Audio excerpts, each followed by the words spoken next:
actual spacecraft from another world, piloted by alien intelligence. One sighting from tens of thousands made over the last 50 years on virtually every continent on the globe. Intelligent life from distant galaxies is now attempting to make open contact with the human race. And tonight, we'll show you the evidence.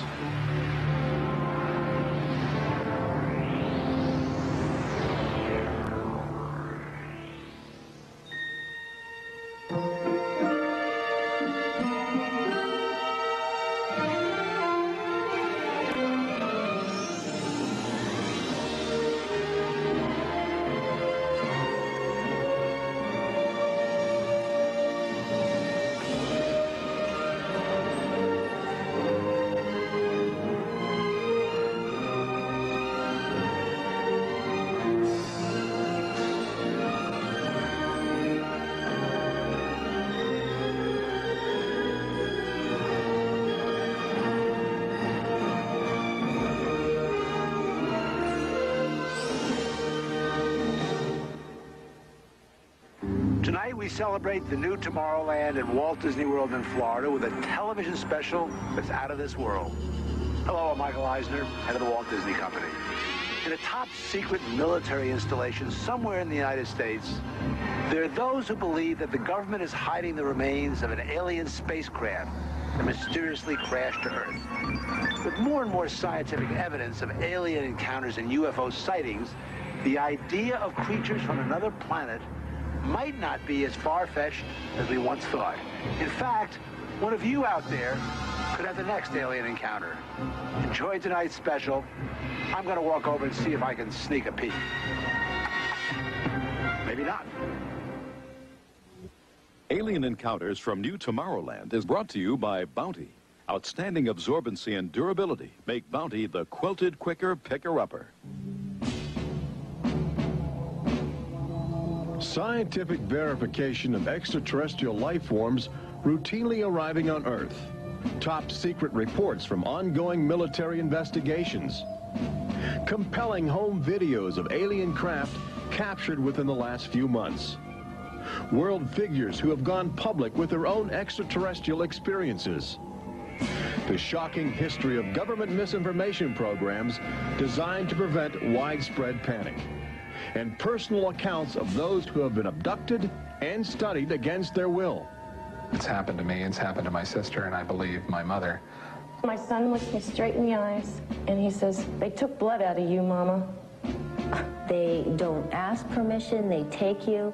But it's such an incredible secret, nobody wants to believe it. There is valuable scientific data that would prove once and for all that planet Earth is being visited by a highly evolved intelligence that is not from this world. Wait a minute. I've had enough. Stop it. From beyond the boundaries of our perceptions, intelligent beings are beckoning mankind to join the galactic community. It's an invitation which is both wondrous and terrifying. This is the nature of alien encounters. Mankind has the unique ability to ignore the obvious, especially when the facts reveal a disturbing truth. We once believed the sun revolved around the earth. When Galileo demonstrated the reverse is true in 1634, he was charged with heresy and placed under house arrest for the last 8 years of his life. The charges were later dropped, 342 years later. Now, as we approach a new millennium, mankind is in the midst of the most profound event in history, actual contact with intelligent life from other planets. For nearly 50 years, officials have been documenting routine alien encounters here on Earth. And thousands of people have seen or experienced this alien presence. Yet many others still refuse to acknowledge the obvious evidence all around them. What is it like to be confronted by a creature whose intelligence and skill is far beyond the comprehension of mankind? Would it be enlightening? Would it be an exercise in terror? Or perhaps both? Here in the new Tomorrowland at the Walt Disney World Resort near Orlando, Florida, these concepts are brought to life as guests experience their own alien encounter. A sensory thriller from Disney and George Lucas. We'll give you a sneak preview later in the show. But first, we must prepare you for the future with some shocking insights from the recent past. Alien ships seem to arrive in waves. And if the last few years are any indication, planet Earth is experiencing a tsunami of sightings.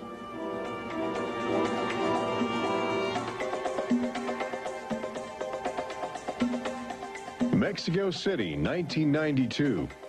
If you were arriving from outer space, this would be your first stop. It's the world's largest metropolitan area, easy to spot from a distance. Saucers arriving here have an affinity for military helicopters. This one was caught stalking a squadron during a national holiday celebration. Dozens of people videotaped the craft. Millions more just stared in disbelief as it covered 200 square miles of territory in a matter of minutes. Canada, 1991.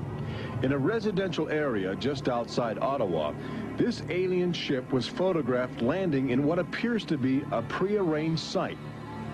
UFO investigators claim the structure of this craft reveals a technology previously undocumented.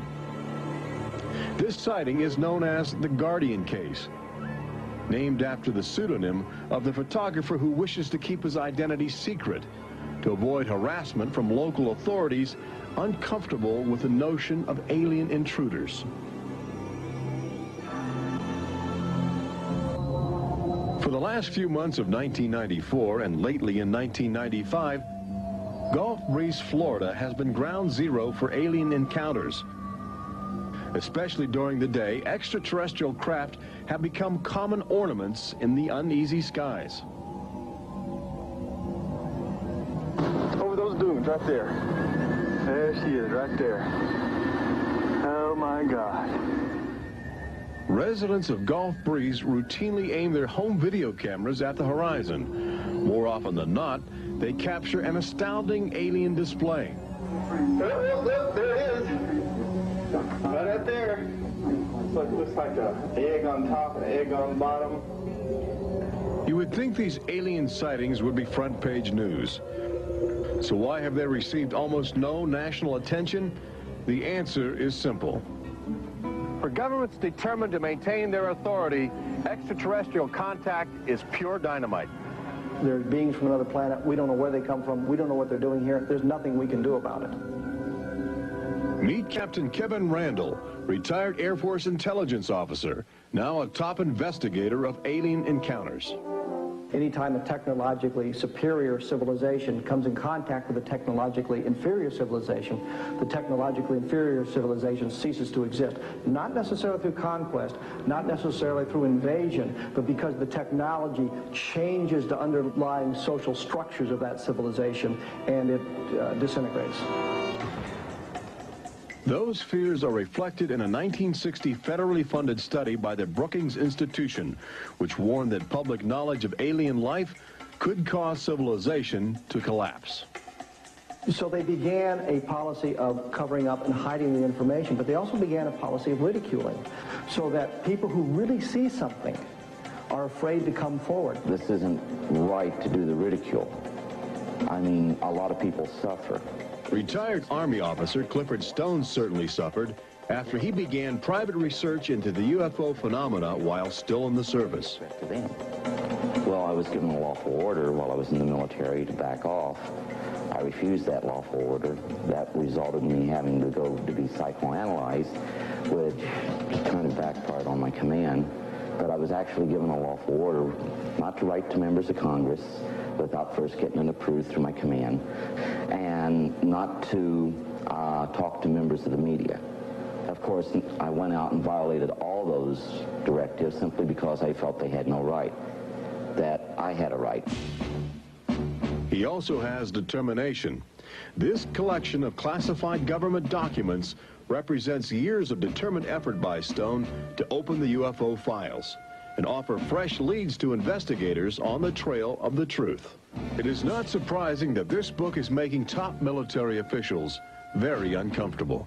I think that some of the underlying concerns they have is the impact it will have on society as a whole if the information is ever released. Then why have aliens chosen to visit our small blue planet, hidden on the distant fringes of an insignificant star cluster? Well, we invited them here. When we return, what is attracting alien visitors to planet Earth? Extraterrestrials take aim on America's military. A crashed saucer becomes a top-secret bombshell. The nation's capital becomes a cosmic crossroads.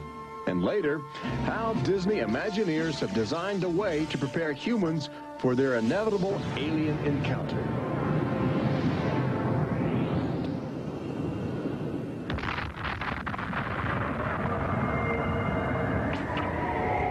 And I looked, and behold, a whirlwind came out of the north, and a fire enfolding itself, and the brightness was about it.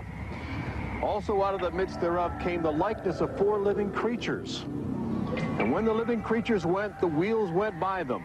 And when the living creatures were lifted up from the earth, the wheels were lifted up. For the spirit of the living creature was in the wheels. Ezekiel chapter 1. There have been reports of alien encounters throughout recorded history, often buried in the obscure poetry of mystics. But since the end of World War II, alien encounters have adopted a darker, more menacing demeanor. No longer just spirited lights dancing in the sky, UFOs turn more brazen, announcing themselves with surprising ferocity. Most alien activity on Earth in this century seems to have been sparked by the single most profound technological achievement in human history.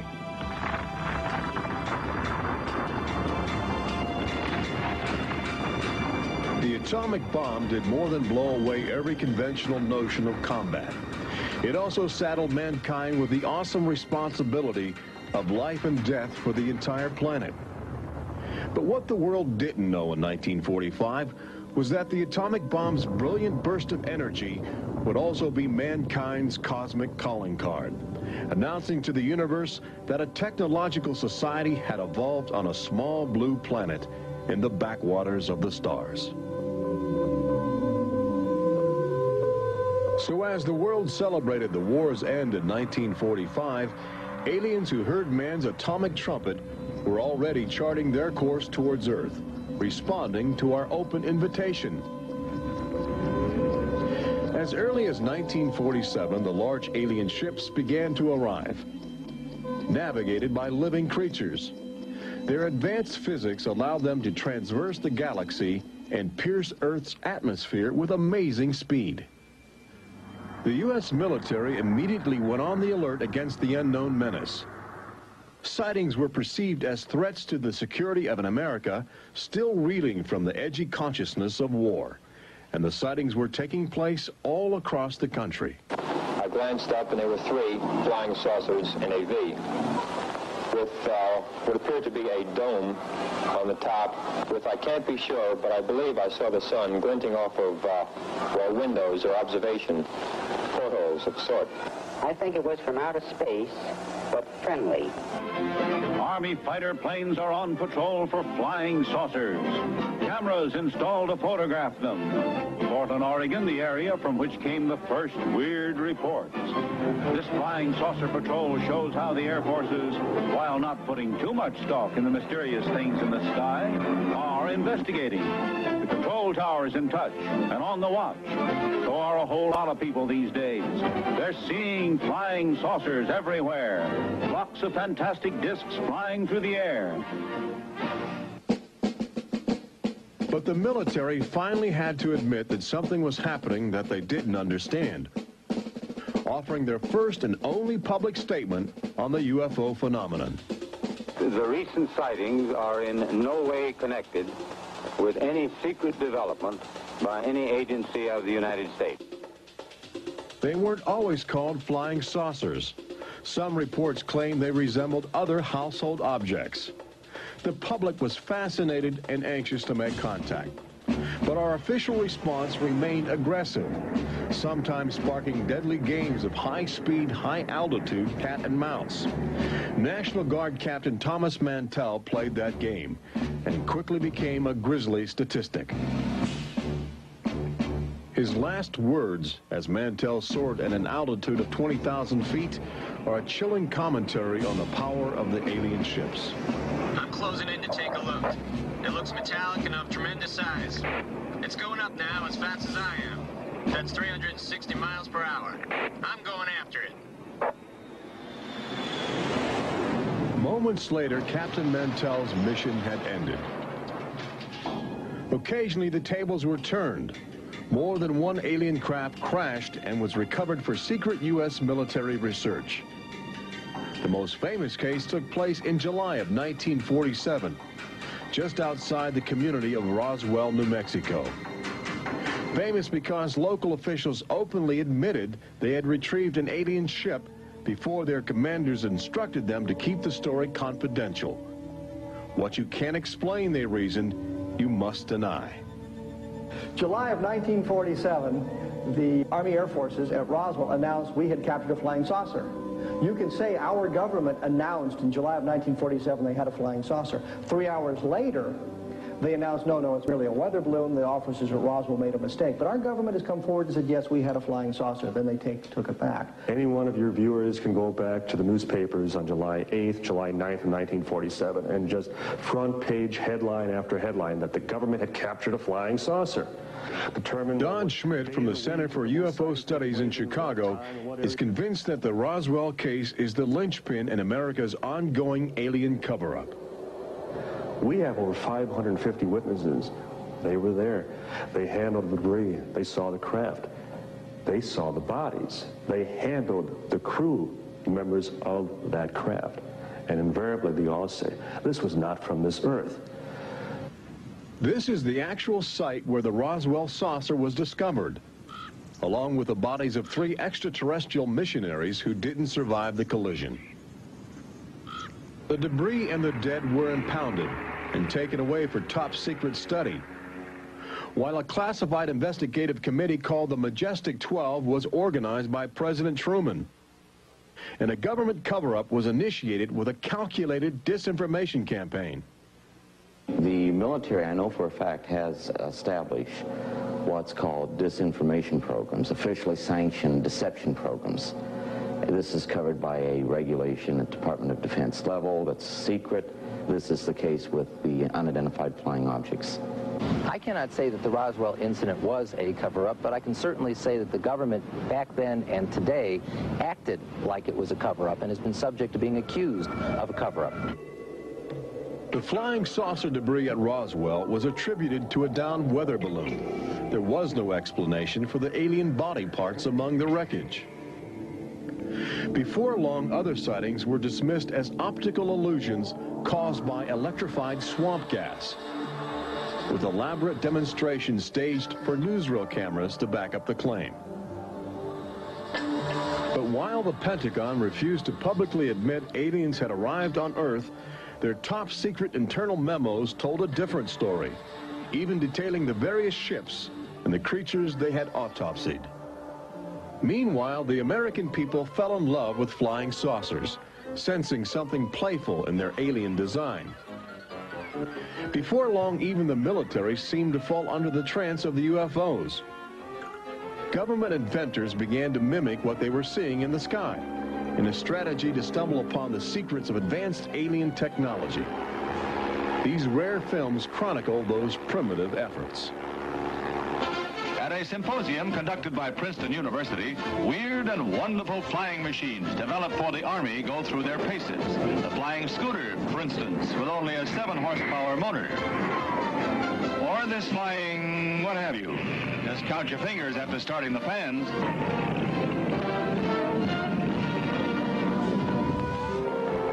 The naive attempts to copy the saucers began to look foolish, especially in July of 1952, when real alien ships were routinely buzzing over Washington, D.C., leading fighter pilots on frustrated chases lasting as long as 6 hours.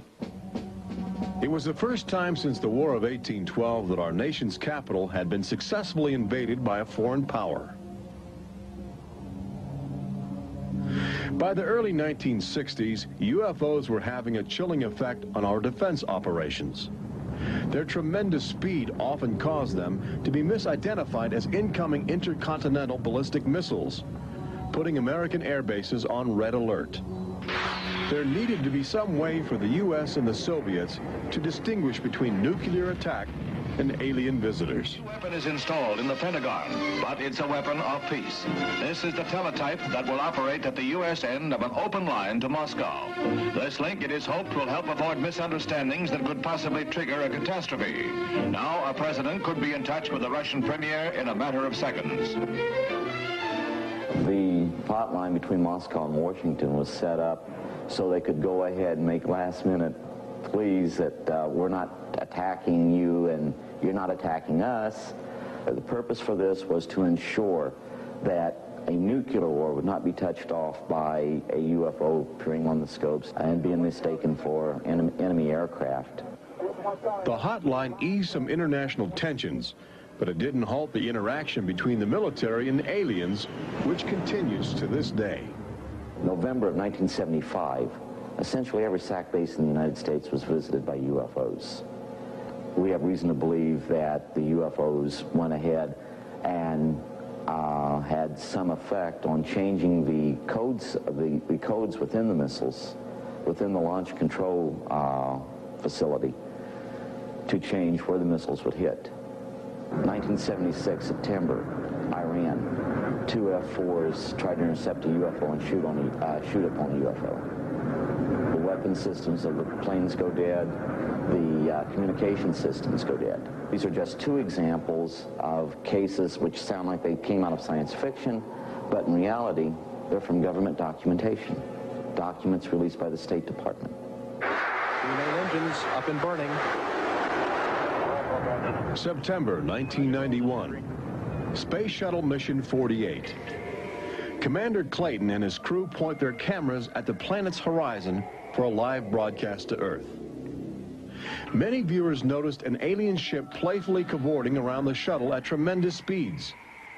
NASA still refuses to acknowledge the incident. But since that time, the space agency no longer allows public access to live unscrambled television signals from shuttle missions. Currently in 1995, the Federal Emergency Management Agency trains personnel with a manual that suggests techniques in communicating with extraterrestrials encountered in the line of duty. This document is in marked contrast to a federal law passed by Congress in 1969, which makes it illegal for any American to have contact with an extraterrestrial, punishable by a $5,000 fine and a year in jail. Ironically, both documents were composed by a government which refuses to publicly admit that there is intelligent life on other planets. Indications are that government, military, and scientific leaders will soon release nearly a half-century of official documentation of ongoing alien encounters on Earth. Perhaps they feel it would be too embarrassing not to reveal the truth before the truth reveals itself. But these FBI files acquired through the Freedom of Information Act outline nearly 50 years of UFO reports investigated by federal agents all across America. Overwhelming evidence that something sinister is at work. But look carefully.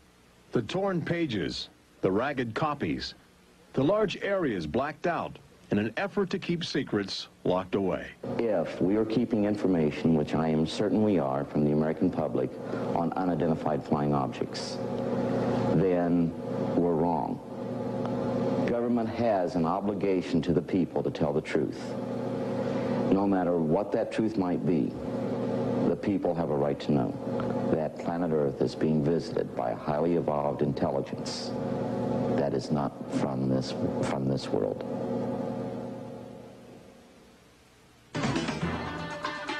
When we return, meet the people who have already experienced disturbing contact with creatures from another world.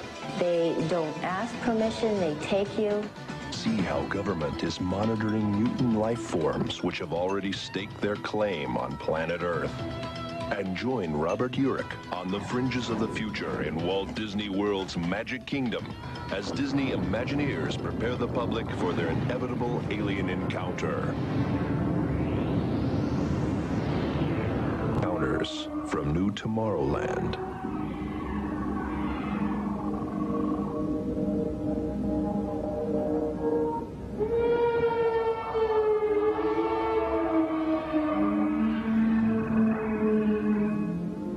The fact is, everyone encounters alien life forms each day.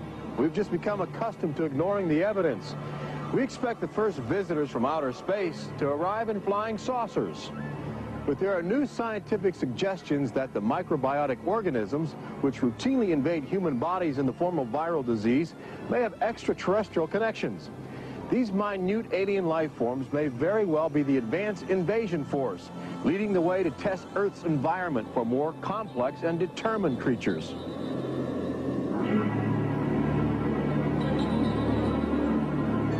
The idea is not new. Arrhenius, a Swedish chemist who died in 1927, first proposed the theory of transfermia, the notion that life is universally dispersed, possibly carried by cosmic winds across the vast expanse of the galaxy in the form of viral spores. Uncovering this mutating alien life is an ongoing government project carried out by scientific teams at NASA. They begin by collecting meteors which have landed on the barren landscape of Antarctica.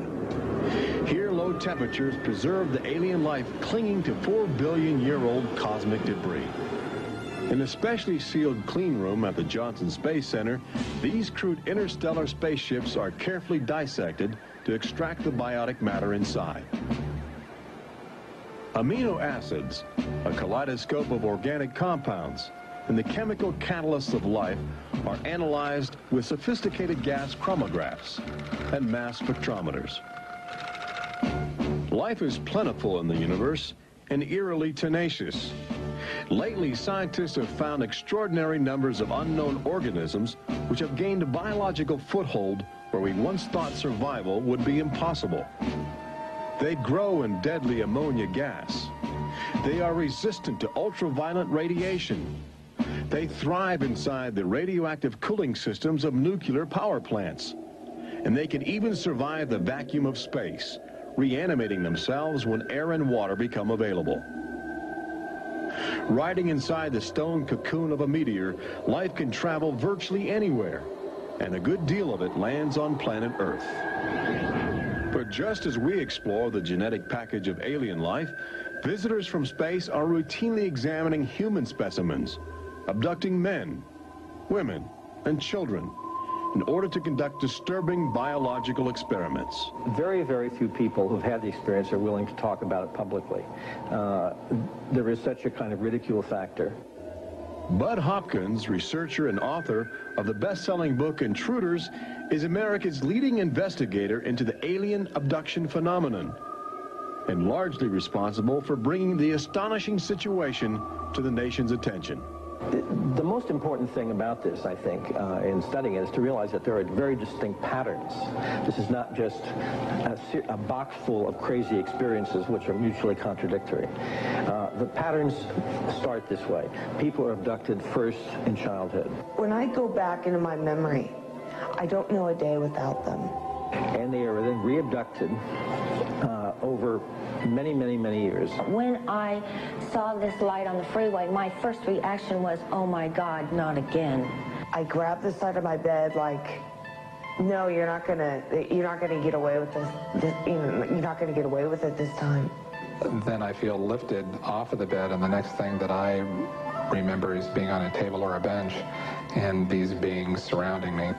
Samples are taken from the skin. There are very distinct scars that result from these biopsies, whatever we want to call them. I have a scar on my hand.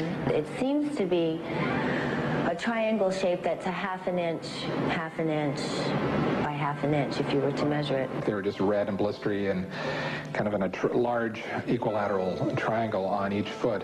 The basic, most common mark is what we call a scoop mark. It's a circular depression, as if the aliens have used a little tool and removed a layer of cells. On my upper left inner thigh, I have 2 marks. There's a series of 2. They're about 1/8 of an inch deep and about 1/4 inch in diameter that people call scoop marks, for lack of a better term. Often an object is inserted in the nostril or behind the eyeball or in the ear, which we believe to be implants. On my shin, between my ankle and my knee, were 2 puncture marks. In fact, I hesitate to call them that because they were larger and deeper. They were like 2 holes drilled vertically along my shin into my leg, and that frightened me deeply because I have no idea how those got there. I could only speculate as to why they were doing that, although I do know that, bone marrow contains genetic material, blood. They're interested in who you are genetically. They seem to be desperate for our genetic material, our DNA, our particular genetic makeup, as if they have reached some point of, let's say, some point of no return in their evolutionary development, and they need to revivify themselves through something they can get from us, a more primitive and perhaps more robust species. People generally describe one particular type of figure as the basic alien type, which is a small figure, 3.5 to 4.5 feet tall, huge head, huge black eyes, hairless, grayish-white skin, just a tiny slit for a mouth that doesn't move, and so forth. I'd say that accounts for about 85% of the descriptions. There's some that are very, they talk about the reptilian being like sexually aggressive, and then there's some that look like praying mantis that are very mean and very violent. It is a violation of your body. It's a violation of your space. They don't ask permission. They take you. On this earth, when you are raped, when you are mugged, even if you don't see that person that is doing you bodily harm, you have somewhere to go. You can go to the police and at least give a report whether they do something or not. You have somewhere to go. But in this case, you have no one to talk to. You have no one to say, this has happened to me. I've been so violated. You don't even know. And you're not ready for this. My love life went to hell. My schooling went to hell. Everything went to hell. And it's terrifying, it's not fun, it ruins your life because you have nowhere to go. Twinkle, twinkle, little star, how I wonder what you are. Up above the world so high like a diamond in the sky. Makes me want to cry.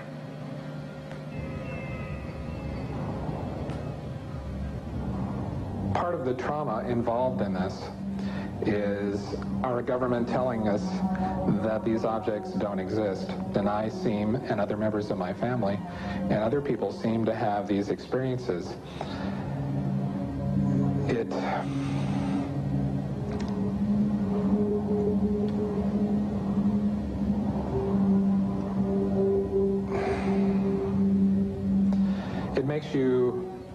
makes you doubt your sanity. The range of people who have had abductions around the world, because it is a global phenomenon, is just, it's a total range. I've worked with people who are of Oriental backgrounds, African-American background, Hispanics. I've worked with one NASA scientist, a research scientist, who is an abductee, a police lieutenant from the South, doctors, lawyers. I mean, I've had, incidentally, 7 psychiatrists come to me because of their own personal abduction experiences. The phenomenon affects people from all walks of life. And it has a dramatic effect on families. Debbie and Terry know firsthand. Both are ongoing abductees with deep concerns about the chilling connections between aliens and their children. I thought this was mental illness. Then my son started speaking about little airmen coming into his room and taking us up, and there was even one point where he said, "They took blood out of you, Mama." He wanted guarding all the time. He wouldn't go to bed at night unless I slept with him. he was angry. And the other thing is he started setting traps. One night my husband came home from work and there's these little colored stones all over the garage. And Dale, my husband, said, "What is this for?" And he says, "Well, this is when the airmen come, they slip and fall on their butts." The interesting thing about children is a sort of innocence about their perceptions. I will present these cards of different heads, and there's Santa Claus, Batman, policeman, a clown, Ninja Turtle, an alien. What we do is to see how the child responds when we get to the alien face, and it can be extremely moving, because I've seen children just collapse when they see the drawing of the alien, crying, hugging their fathers or their mothers in terror. Well, she was 4 years old, and she was past bedwetting and all of that behavior. She was beyond that, and she'd never wet her bed. And when we moved to Banning, she started having nightmares every night and wetting her bed. And a couple of weeks ago, she had a bunch of scratches on her face, and she didn't have them when she went to bed. I said, "What happened?" And it was funny.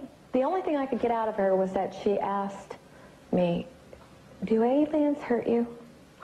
And I went, "What?" And a woman told me, for instance, that her little girl, when she was first able to talk, would tell her about these nightmares of what she called the bugs coming in the room. And they were big bugs with big eyes. And again, there were some physical marks, all the surrounding evidence suggesting abductions. At one point, the mother, a few years later, was getting out of the car with her daughter at a shopping mall, and the Goodyear blimp was coming over. And the little child said, "Mommy, look, don't you remember when you and I were up in that thing with the bugs?" The last time I had a session, in that session I actually saw Lexi being escorted by two small grays. And it was very upsetting to me. I could not handle the fact that my daughter was being subjected to something that I had no control over. And when I think you have no control over something, that you're so helpless, it's like your child's drowning or something, and you can't save them. I feel like I'm going to go crazy because there isn't anything I could do for my son. I know. One of the most interesting things, too, from a child's point of view, has to do with the fact that communication is telepathic. One little boy drew on some drawings he'd made for me of the aliens. He put on the side of the head, each alien head, a gigantic ear, just one. And his mother said, "What's that?" And he said, "Well, Mommy, I know they don't have ears, but I put that there because, you know, they can hear everything you're thinking." When we return, Robert Urich takes you to the new Tomorrowland in Walt Disney World's Magic Kingdom, where Disney Imagineers are creating extraterrestrial excitement, preparing the public for cosmic contact with a virtual alien encounter.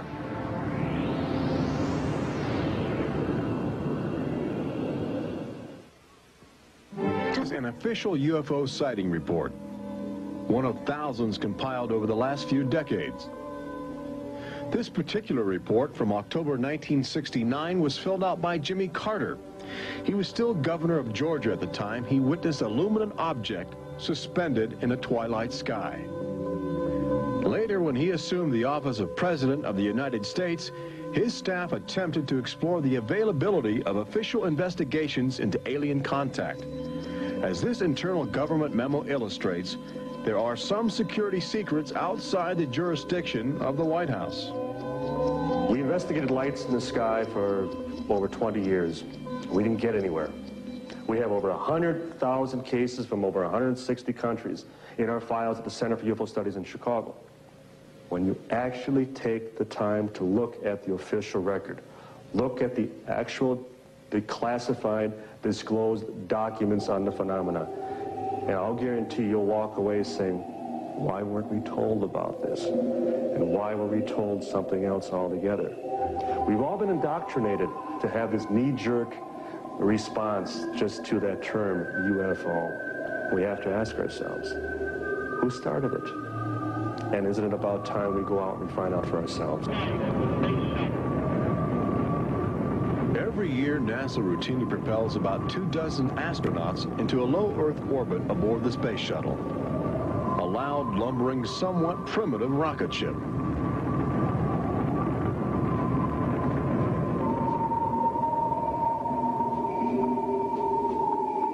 But most Americans will likely explore outer space aboard crafts of alien origin.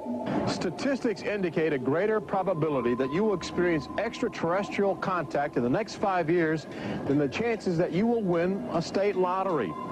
But how do you prepare for such an extraordinary event?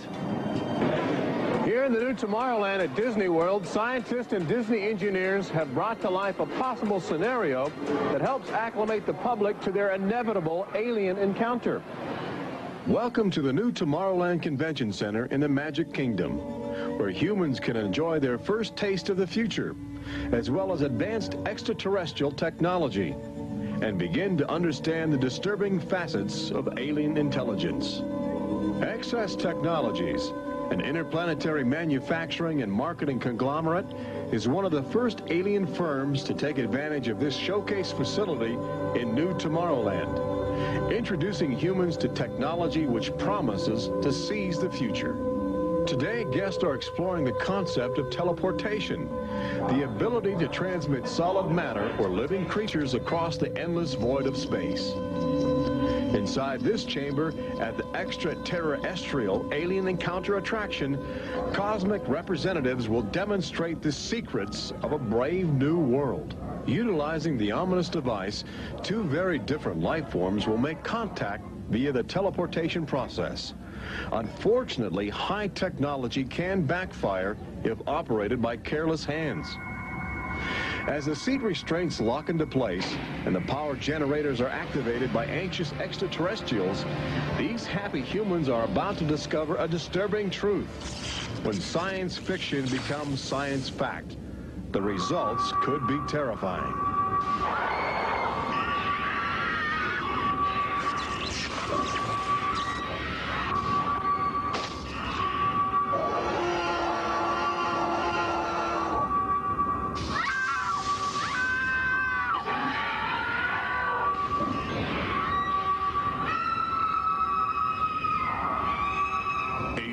Encounter opens at Walt Disney World summer 1995.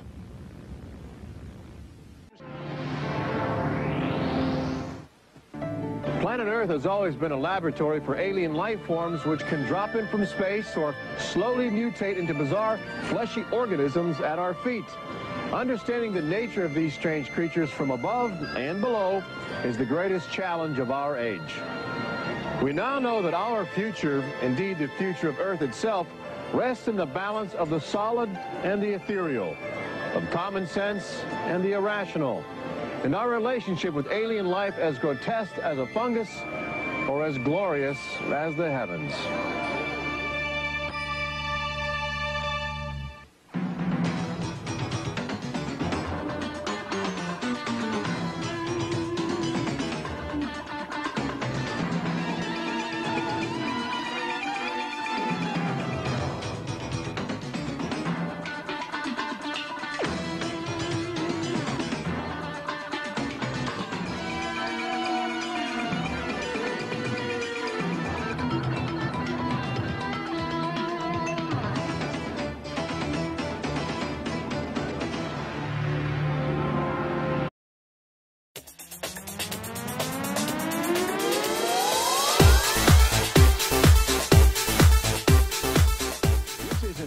Spacecraft from another world, piloted by alien intelligence. One sighting from tens of thousands made over the last 50 years on virtually every continent on the globe. Intelligent life from distant galaxies is now attempting to make open contact with the human race. And tonight, we'll show you the evidence.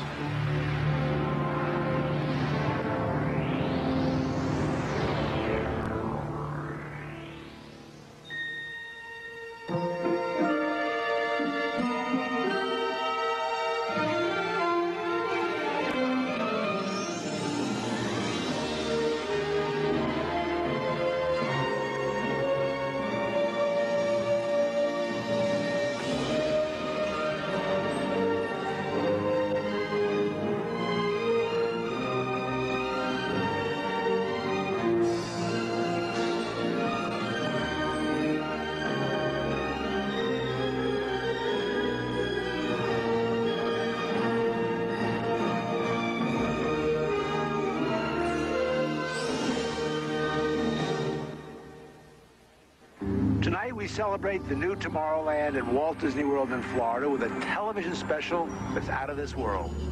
Hello, I'm Michael Eisner, head of the Walt Disney Company. Be a prearranged site. UFO investigators claim the structure of this craft reveals a technology previously undocumented. This sighting is known as the Guardian case, named after the pseudonym of the photographer who wishes to keep his identity secret to avoid harassment from local authorities uncomfortable with the notion of alien intruders. For the last few months of 1994 and lately in 1995, Gulf Breeze, Florida has been ground zero for alien encounters. Especially during the day, extraterrestrial craft have become common ornaments in the uneasy skies. Over those dunes right there. There she is, right there. Oh my God. Residents of Gulf Breeze routinely aim their home video cameras at the horizon. More often than not, they capture an astounding alien display.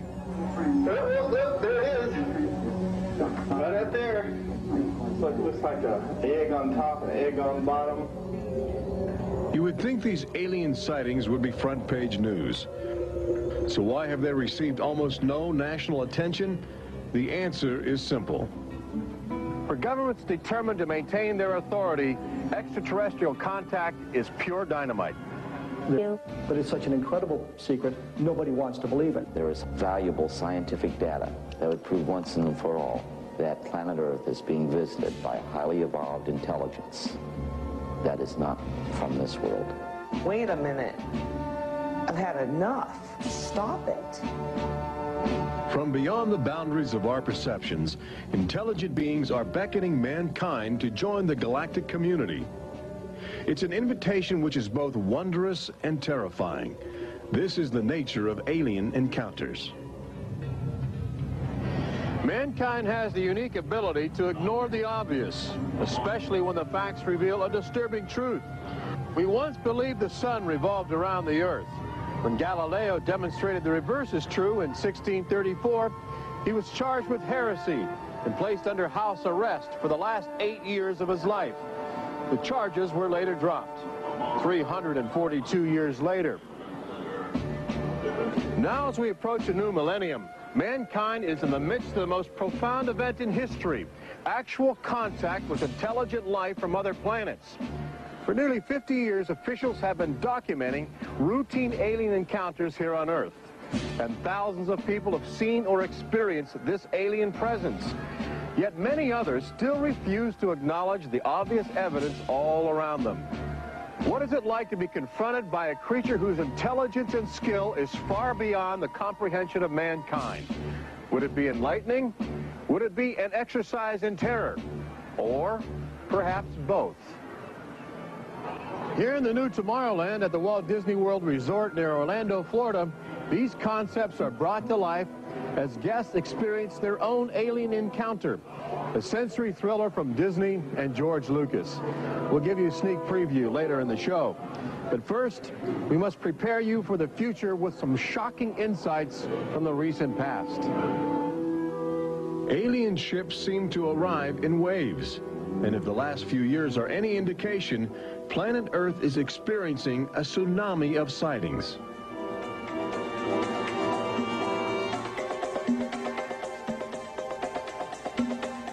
Mexico City, 1992.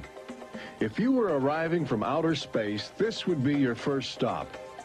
It's the world's largest metropolitan area, easy to spot from a distance. Saucers arriving here have an affinity for military helicopters. This one was caught stalking a squadron during a national holiday celebration. Dozens of people videotaped the craft.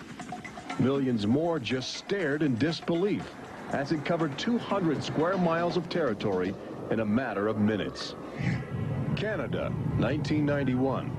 In a residential area just outside Ottawa, this alien ship was photographed landing in what appears to be In a top secret military installation somewhere in the United States, there are those who believe that the government is hiding the remains of an alien spacecraft that mysteriously crashed to Earth. With more and more scientific evidence of alien encounters and UFO sightings, the idea of creatures from another planet might not be as far-fetched as we once thought.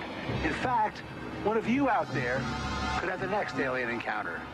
Enjoy tonight's special. I'm going to walk over and see if I can sneak a peek.